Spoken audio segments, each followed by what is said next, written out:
haar te zeggen dat we zijn heel blij met haar geweest met haar inzet. En ga je zeker goed, dat weet ik zeker.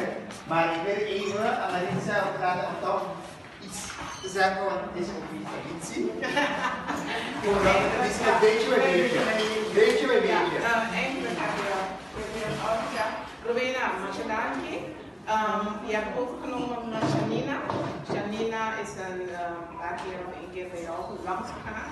En ze zei van, top. Dankjewel dat je bereid was voor Janina in te pakken. Ja, Masha Macedanki.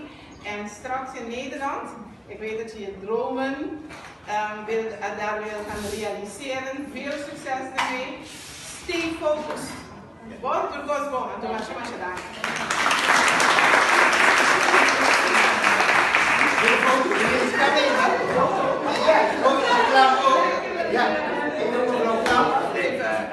Rowena was eerst mijn stagiaire en toen had ik al in de gaten dat we het musicalzang in huis hadden.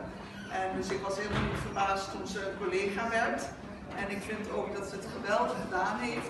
Ik heb haar als afscheidscadeautje een paar warme sokken gegeven. Want ik had in Nederland zelf altijd koude voeten en ik wil dat haar besparen. Dus ik heb haar warme sokken gegeven voor als ze eenmaal in Nederland zit. Dankjewel.